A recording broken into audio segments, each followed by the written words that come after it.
Jangan kebanyakan ngasih ke orang, nanti rugi. Tapi ya sebenarnya ada keuntungannya juga loh ternyata.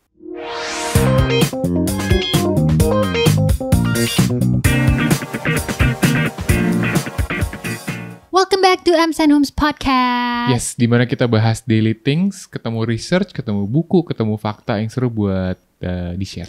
Yes, dan mau ngerimain lagi nih buat kamu untuk follow, komen, dan share podcast ini. Nah, follow Instagram, of course, TikTok, of course, untuk dapetin info trivia dalam 1 menit. Jangan lupa buat share YouTube kita juga, subscribe. Betul. Kita langsung masuk ke topik aja. Emang bedanya podcast sama, bedanya di YouTube sama Spotify apa? Gak ada bedanya. Bedanya di platform yang berbeda aja. Betul. Tidak salah jawaban Anda. Yes. Okay, so let's go dive into the topic. Yes. Topiknya ini ngebahas mengenai kita ambil dari buku. Dari bukunya Adam Grant. Tapi sebelum masuk ke topik, mungkin bahas sedikit konteks kenapa kita mau bahas ini. Iya, gitu benar-benar. Kayak apa? Aku sih ngerasa ya, kita berdua tuh cukup beruntung dikelilingi sama orang-orang tuh yang suka ngebantu gitu ya. Betul. Maksudnya lingkungan kita ngelihat orang-orang di sekitar kita adalah orang-orang yang emang suka ngebantu lah. Mulai dari keluarga, teman-teman gitu. Iya. Nah, environment ini nular. Iya. Kayak kita ngerasain gitu ya. Memberinya gitu ya. Yes. Gak semata-mata atau selalu tentang materi. Betul. Atau apa ya. Ya nggak selamanya tentang materi atau uang. Yes. Bener film The Materialist, bukan. Tapi ini kayak bisa juga tenaga, waktu, energi, pikiran, bener. Dan lainnya gitu. Iya, kalau aku sih ngerasa ya, maksudnya konten-konten kita, podcast kita itu tuh emang dikelilingi sama orang-orang yang nge-support lah. Benar. Salah satunya pasti Revo nih. Exactly. Kalau butuh video-videografer seru bisa hubungi Revo @revomedia. Iya. Terus? Tapi emang kadang-kadang di beberapa hal kadang-kadang terlalu banyak memberi itu tuh dibilangnya kayak jadi people pleaser. Betul. Itu merugikan gitu. Iya sih, kalau untuk jadi people pleaser kadang tanpa sadar ya merugikan. Betul. Tapi sebenarnya kalau memberi itu ada juga yang bilang sebenarnya menguntungkan. Apalagi kalau di base dari bukunya si Give and Take Adam Grant ini. Adam Grant ini buku cukup lama. Tapi aku mau share dikit aku nemuin buku ini ya. Karena kisah ini menarik banget. Kenapa aku nemuin buku ini? Kenapa Nahom? Kenapa bisa nemuin buku ini? Jadi kita lagi jual barang-barang kita second hand gitu. Macam-macam lah. Ada sepatu, ada baju, ada buku-buku gitu. Terus tiba-tiba ada satu buku di pojokan gitu, di pojok terus kayak ini buku apa? Give and Take, kok lucu gitu. Terus pas aku lihat kok bukunya Adam Grant? Terus aku langsung tanya lah sama Ems. Ini kok buku Adam Grant kamu baca? Iya nih baca. Terus ya udah. Enggak, padahal nggak baca. Aku baca sekilas, aku inget banget. Iya. Terus karena aku baca buku-buku Adam Grant lainnya, aku kaget loh. Adam Grant ada buku ini toh gitu. Makanya akhirnya aku kayak, udah nggak usah dijual, udah aku baca aja. Akhirnya di belakangnya ditarik dari penjualan. Yoi. Di belakang itu Ems udah tulis 8/21/15 gitu, tahun 2015. Terus akhirnya aku tanda tangan lagi Oktober 2023. Iya, karena aku inget banget aku beli buku ini tuh karena waktu itu aku sempat denger Adam Grant jadi salah satu pembicara gitu. Waktu di Chicago. Waktu itu di event yang aku kerja. Terus kok kamu minta tanda tangan dia? Iya kan di panggung jauh ya. Oh iya. Aku tugas yang lain. Aku suka banget buku-buku Adam Grant. Iya. Nah terus adalah jadi pembicara-pembicara itu jual buku, bukunya maksudnya di salah satu merch-nya lah. Terus aku beli, terus of course sebagai kolektor buku, dibeli dan dibawa pulang. Tapi ada stabilo kamu. Iya sih. Sampai halaman kayak 20 habis itu. Iya kayaknya ke distract deh buku yang lain. Iya. You know, it happens. Tapi ya intinya sih ini premis besarnya adalah why helping others drives our success. Yes. Iya. Kenapa nolong orang justru emang ngasih kita kebaikan lah. Iya. Membawa sesuatu yang baik. Menguntungkan. Gitu. Oke. Sebelum kita dive in, kayak gitu.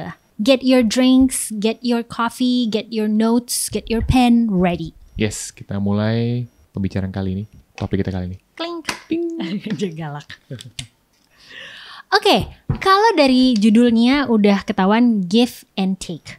Jadi di dalam buku Adam Grant ini ada 3 tipe orang. Yes. Ini MBTI-nya kali ya? Iya kayak INFP, INFJ-nya ya. Iya, personality-nya. Personality, ya. Nah, ini yang pertama the givers. Yeah. Nah, dia itu suka membantu tanpa berharap balasan langsung. Emang givers ini suka nolong lah, suka ngasih gitu. Betul. Yang kedua ada takers. Takers nih fokusnya ambil sebanyak mungkin untuk diri sendiri gitu ya. Ini dua tipe orang. Atau itu kayak game PS. Apa? Tekken. Tekken itu berantem ya Tuhan. Oke. Taker tuh bukannya filmnya ini ya? Liam Neeson. Itu apa ya? Aku lupa. Oke. Jadi di antara givers sama takers, di tengah-tengah nih ada yang namanya matchers. Yes. Matchers itu apa? Matchers itu dia adalah membantu kalau ada timbal balik yang setara. Jadi sebenarnya dia mematch apa yang dia dapat. Dan dia berikan apa yang dia dapat ya dia berikan sesuai ya apa yang dia terima gitu. Bener. Loh. Jadi dia matching. Iya. Di sini menarik, di buku ini menurut risetnya si givers ini ternyata bisa ada di dua posisi ekstrim. Jadi kurva itu agak kayak gini ya, maksudnya kayak di bawah di kiri kanannya itu low, di tengahnya tuh high gitu. Bisa jadi ada di dua posisi ekstrim. Jadi ada yang sukses banget di puncak, tapi ada juga yang terpuruk di dasar. Iya. Si givers ini. Karena kan ya kalau namanya givers ngasih terus ya. Betul. Kan kadang kita kayak suka dibilang kayak sebelum ngasih kita harus penuh dulu. Betul. Iya. Iya nggak sih kayak? Iya. Kayak gitu. Jadi kalau di sisi ekstrimnya mereka memberi tapi ternyata nggak dapat feedbacknya lah. Iya. Tapi di sisi ekstrim yang suksesnya, ketika dia memberi, ternyata dia memberinya ke orang yang tepat, ke environment yang tepat, dan memberi hal yang tepat. Jadi makanya dia dapat sesuatu balik gitu. Iya. Nah ini apa Holmes? Ada karakter unik kah? Atau gimana? Coba. Jadi buku ini dibuka dengan kisah David Hornick. Mungkin kalian bisa nge-google, bisa searching. Dia tuh seorang investor modal, venture capital lah. Yang emang dia tuh orangnya dermawan dan ramah gitu ya. Oke. Jadi dia ketemu sama seorang pendiri startup yang namanya pemodal, pasti dia present. Iya. Nah, dia itu bahkan ketika dia pitch investasinya, dia juga bawa daftar 40 kontak penting gitu. Kayak dia share, gue punya 40 kontak nih, bla bla bisa bantu lo gitu. Tapi yang terjadi ternyata si pemilik itunya, pendiri startupnya, justru memilih investor yang lain. Kenapa? Alasannya karena si Hornick ini terlalu friendly, terlalu ramah. Jadi, salah ya ternyata. Iya. Sehingga kayak dianggap kurang menunjukkan agresivitas kayak investor lainnya. Oke.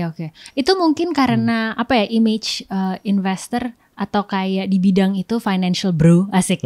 Iya nggak sih? Iya, kayak emang yang tegas, yang straightforward, yang kayaknya tuh bukan nggak ramah ya, cuman mungkin harus yang takers. Iya. Karena tujuannya buat ngambil untung. Iya, benar. Kalau giver tuh nggak ini gitu. Iya. Kok lo malah ngasih sih, bukannya lo harusnya mengambil. Harusnya gitu. keep your weapon, secret weapon kan. Tapi ternyata di buku ini si Hornick ini, si startup ini, si pemilik startup ini, akhirnya setelah berjalan berapa bulan dia ngerasa kehilangan kesempatan besar. Oh, sama si Hornick ini. Akhirnya ternyata akhirnya dia balik sama Hornick. Oh gitu. Akhirnya dia balik sama Hornick dan kayak akhirnya jadinya ini bagus gitu. Lebih flourished gitu ya. Betul. Startupnya. Kalau kamu ngebahas giver, aku tuh selalu ingat satu karakter. Bukan karakter fiksi, tapi kayak kalau teman-teman pada nonton MasterChef US ada karakter namanya Luca. Ingat gak sih?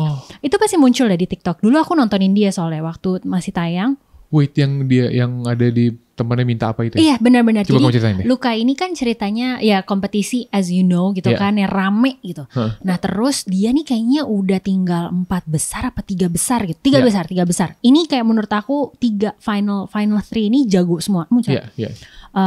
Ada Luca, terus ada 2 cewek, 1 blonde, 1 brunette lah.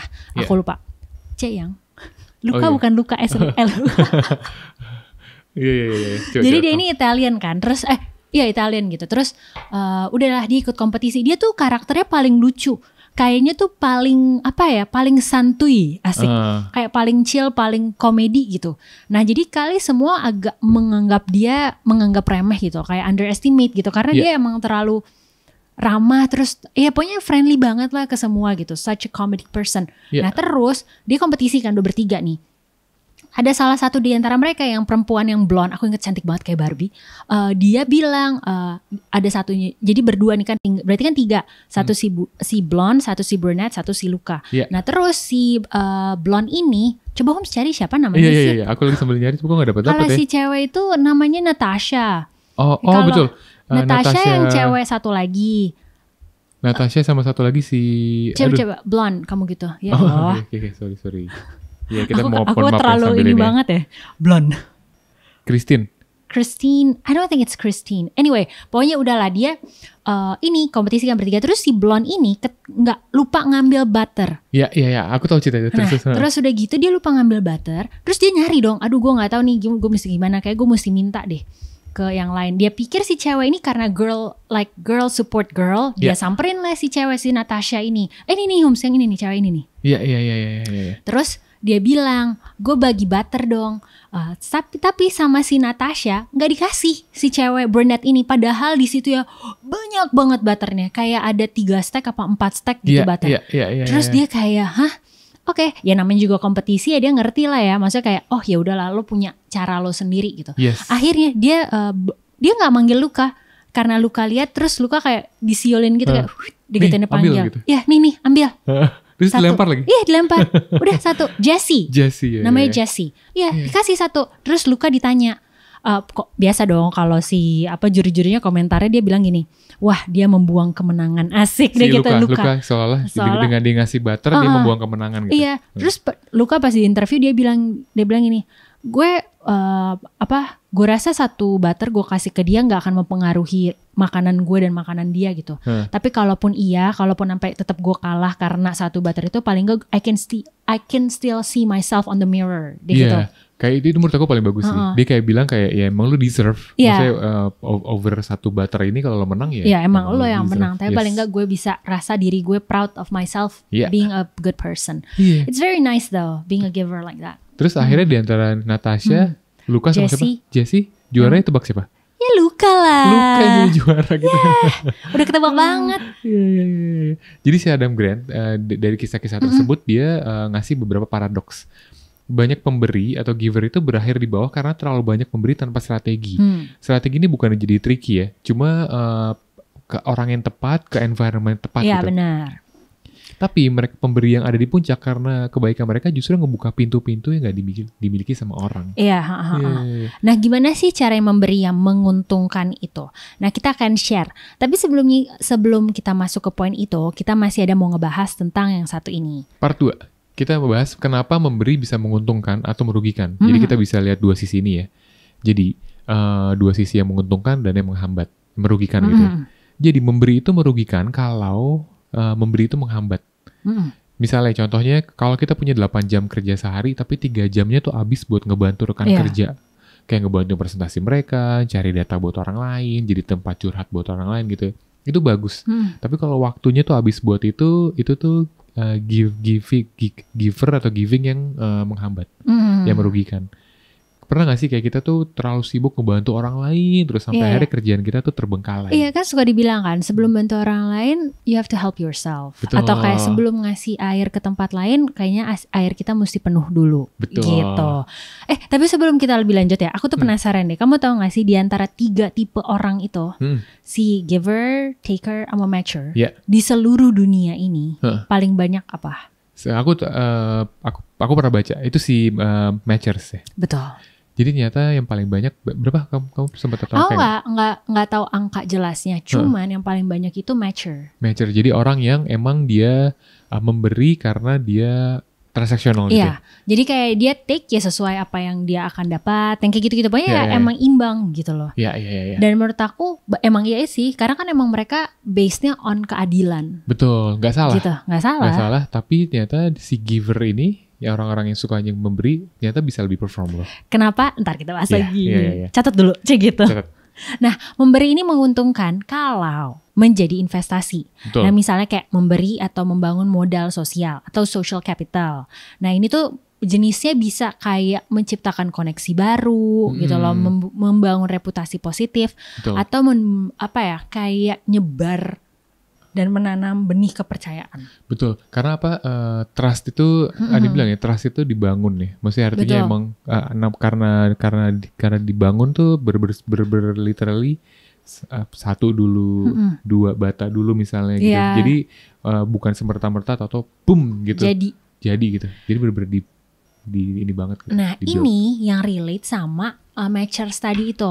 Nah kan jadi aku dengerin kan kalau ternyata emang matchers paling banyak. Karena matchers itu karena dia gini ya, di antara berapa ya katanya, mungkin anggaplah di 5 orang, 4 matchers, 1 giver.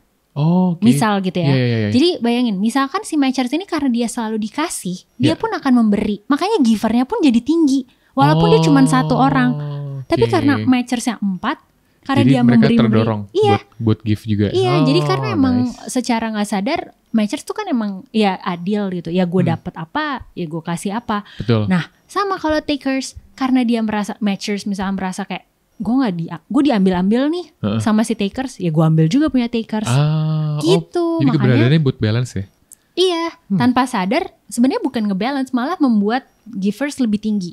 Sadar gak sih? Karena iya gak sih kayak di antara 5 cuman 1 giver, tapi giver ini ke 4 orang, ke 4 matchers. Ya matchersnya semua ngasih ke giver lah. Oh iya bener juga ya. 4 banding 1 ya. Dipikir 4 banding 1, tapi yang 1 paling dapat banyak untung tanpa sadar. Oh bener juga. Iya. Sebenarnya kalau takers paling rugi. Iya. Karena dia 4 kali diambil lagi gitu. Misalkan kayak gitu. Karena ya katanya lebih baik kayak karena emang di dunia ini lebih banyak matchers yang kan tadi. Iya. Gitu. Jadi emang tanpa sadar, karena mereka itu inget gitu. Maksudnya ya mereka memberikan lagi gitu. What goes around comes around. That goes with takers. Betul. Nah, yang perlu diwaspadai dari givers. Ini ada beberapa jebakan-jebakan ya yang perlu diwaspadai ketika kita menjadi givers. Yang pertama adalah overextending. Terlalu banyak bilang iya sampai energi terkuras. Ini aku sih. Itu people pleaser. Aku lagi berusaha untuk sedikit ngerem-ngerem. Kalau sama aku, kamu harus nge-please. Of course lagi. Yang kedua apa? Naif terhadap takers. Nah ini gak bisa membedakan nih, mana orang yang tulus, mana yang cuma mau manfaatin. Emang iya sih, agak susah ya kalau givers, karena emang kayak feel-nya emang mau ngasih aja gitu loh. Betul. Tapi ya itu mungkin kali itu yang bikin mungkin itu jadinya di bawah. Bener. Dan tapi lama-lama berasa kok. Berasa orang tuh takers apa ini ya kayak atau ya matchers atau apa gitu. Cuma kayak ini orang cuma buat mau ambil aja ya. Jadi aku dengar juga ya, katanya kalau misalkan kita tuh nggak bisa dari first impression langsung tahu mereka tuh givers or takers. Mesti ada waktu ya. Iya, mesti ada waktu yang dilewatin. Karena dibilang juga giver or takers itu nggak bisa lihat dari agreeable atau disagreeableness-nya mereka.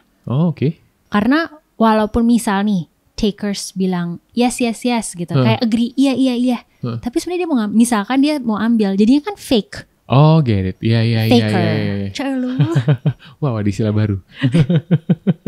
Kalau agree bukan berarti tanda dia giver. Iya. Berarti mesti ada dilihat di long run-nya juga ya. Cuma itu mungkin ada jebakan yang barusan yang ketiga. Ada yang dibilang no boundaries. Jadi kayak tadi kayak nggak tahu gitu, kita nggak punya batas jelas kapan harus ngebantu, kapan harus fokus ke diri sendiri gitu ya. Benar. Itu kan dikasih tahu ya, jebakan-jebakan dan yang kayak yang bisa bikin jadi di bawah. Padahal maksudnya baik. Iya. Kita masuk ke part 3. Yes. Part 3 gimana sih cara jadi pemberi atau giver tuh yang cerdas. Ini buat kalian yang emang by default emang suka nolong. Buat kalian yang by default emang hatinya terus tergerak buat ngebantu gitu ya. Biar kalian gak terjebak dalam ekstrim yang kiri. Bukan yang kiri. Ekstrim yang sebelah low-nya gitu ya. Kalian jadi pemberi yang gak dapat apa-apa, justru yang terus dirugikan. Ini ada caranya nih buat jadi pemberi yang mungkin bisa ngebantu kita gitu. Adam Grant ini nyebut konsep ini sebagai smart living. Temannya smart living. Wow, apa ya? Smart living. Aku kayak pernah sering lihat. Itu bukan kayak kalau rumahnya gitu. Smart living. Rumahnya TV-nya ada bisa diajak ngomong. Itu kayak campaign brand gak sih smart living ya kan? Jadi smart giving itu apa? Kamu jelasin. Itu memberi dengan hati dan strategi. Jadi emang iya kayak kasih tulus, tapi ada bukannya strategi ya sebenarnya ya, tapi bukannya bermaksud tricky, tapi we know for the long run gitu. Karena emang dibilang kan giver itu mereka melihat jangka panjang. Selain memberi karena maksudnya emang genuinely giving gitu kan. Betul. Tapi emang ada sebenarnya sih ini nggak selalu harus, kalau menurut aku ya kayaknya bahasanya apa ya, nggak melulu secara emang badannya bukan apa ya, secara personalnya tuh emang suka kasih. Orang mungkin emang berubah gitu kayak oh iya ya gue belajar untuk memberi gitu. Betul. Nah tapi kan iya kayak kadang kita kayak mikir kayak udahlah kasih aja, tapi kayak ya udah kayak nanam pohon kan nggak langsung tumbuh gitu kan. Bener. Jadi kayak pelan-pelan sadar bahwa kayak oh ya udah emang memberi dengan yang tepat gitu. Benar. Nah apa namanya, kenapa dibilang dengan hati dan strategi gitu ya, karena emang yang utamanya adalah kasih dengan tulus gitu, kasih dengan tulus kebantu, tapi strateginya itu adalah untuk ngejagain waktu, energi dan fokusnya. Betul. Jadi ya udah kita kayak atur waktunya, kapan kita mesti ngasih, terus atur energinya juga, gue kasih ke orang yang tepat gitu, sama fokusnya itu kemana sih kita ngasih. Benar-benar. Gitu. Karena ya sih kalau dibilang smart giving bener juga, kali biar ngasihnya pun nggak setengah-setengah. Betul. Effortnya juga bisa maksimal gitu, nggak basa-basi. Iya benar. Oke. Nah ini ada 4 cara untuk jadi smart givers.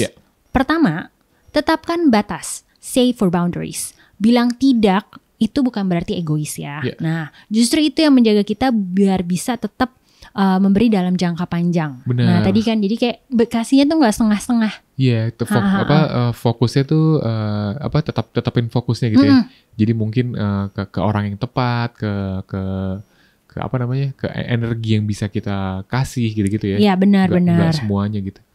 Terus yang kedua bisa bikin sistem win-win solution ya, win-win system gitu. Ini biasanya di lingkungan kerja gitu.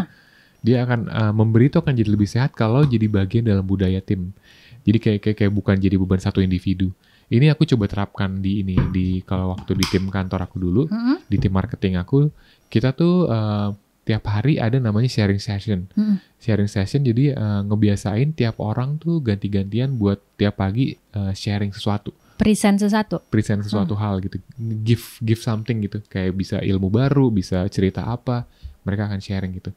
Jadi akhirnya coba ngejaga tim ini biar jadi mereka tuh jadi orang yang sering suka sharing gitu. Akhirnya ngebentuk culture-nya emang mereka suka sharing gitu. Benar. Jadi ngasih ya ngebagi pengetahuan kah atau ngasih tahu tentang series baru kah? Karena aku sering denger tuh terus aku kayak aku tahu itu.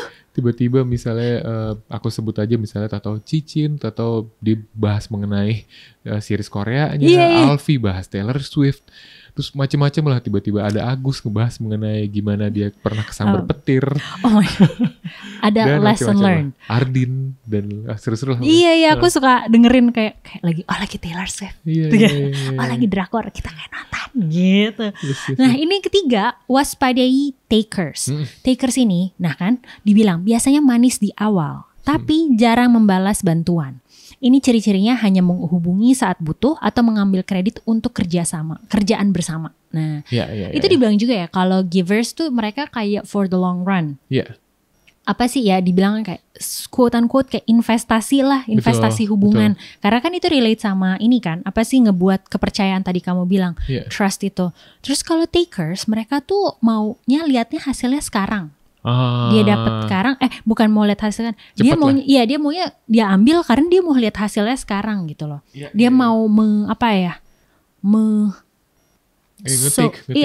mentik. Bukan bahasa Indonesia apa ya? Menuai terus apa? Menuai. Iya, mau menuai cepat, mau menuai sekarang, mengambil keuntungan secepatnya gitu. Iya. Nah, itu yang tadi aku bilang mesti hati-hati tuh sama yang agreeable di awal. Iya. Agreeable takers. Karena masih rancu, masih abu-abu. Mungkin ya itu benar. Gitu. Biasanya manis-manis di awal. Iya. Berikutnya yang keempat adalah tadi ya, gabungkan dengan pola matcher. Sesekali kayak nggak apa-apa kok kita masih ada timbal balik. Matcher tuh nggak egois, mereka cuma jaga balance, jaga keseimbangan gitu. Justru kadang ketika kita jadi matcher, ngebantu mencegah kita dimanfaatkan gitu, sambil tetap ngebuka ruang untuk ngasih di kesempatan lain. Gitu. Betul, benar. Iya, ini menarik banget sih. Ini mungkin kayak bener buat orang yang mau bikin tim kerja atau apa. Karena Adam Grant ini kan dia suka kasih kayak pembinaan buat kantor-kantor HR gitu kan. Dia ngebikinin tim gitu-gitu. Jadi kayak emang dibahas, aku dengerin. Terus dibilang juga kayak kayak ngebikin tim itu ya takers kalau mau nggak mau ada ya berapa gitu. Bener. Adanya. Jadi mesti diseimbangi dengan matchers, dengan giver. Nah itu menarik banget. Aku kayak merasa seneng bacanya. Kayak giver tuh sesuatu yang sebenarnya menyenangkan gak sih kalau untungnya jadi giver apa coba? Untungnya adalah kita karena yang dikasih tuh bukan yang dikasih. Ketika dia ngasih sesuatu yang didapatkan tuh lebih ke meaning. Iya. Artinya dia dapat satu kayak kan itu ya yang ke fulfill tuh bukan cuma material, terus bukan cuma reputation gitu. Cuma dia dapetnya meaning. Kan itu a meaningful life kan sesuatu yang emang berharga gitu ya. Iya, bisa jadi berkonsider meaningful life, harus impactful gitu-gitu. That is so nice. Kita selalu berasa lebih happy ya kalau abis memberi sesuatu gitu. Kayak bukan di-appreciate gitu. Maksudnya kayak senang bisa bikin orang lain senang atau senang bisa bikin orang lain ngerasa tumbuh. Happy juga. Quotes mana ya? Happiness is only real when shared. Iya. Itu ada kan pernah? Ada. Iya. Itu juga menarik tuh. Benar. Kayak itu apa ya yang kamu bikin ya? Terus kamu bilang, happiness only happiness. Pokoknya gitulah. When it's shared. Iya, kalau dibagi-bagi gitu. Benar. Nah, balik lagi nih. Apakah memberi itu menguntungkan? Yes, jawabannya iya. Iya kalau satu kamu memberi dengan cerdas tadi ya. Dengan waktu yang tepat, dengan orang yang tepat dan lain-lain.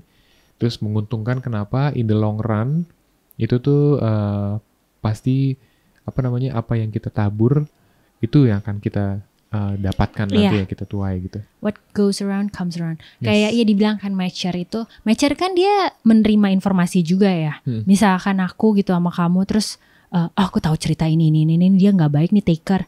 Nah kamu sebagai matcher, aku misalkan giver gitu, aku kayak kayak kamu tahu, nih Amy giving terus nih ke taker ini gitu. Kamu tahu sebagai matcher, kamu akan kayak, oke, kalau gitu let's balance si taker out, begitu kan ya kan? Iya. Gitu deh. Jadi ingat, memberi bukan berarti membiarkan diri kita diperas.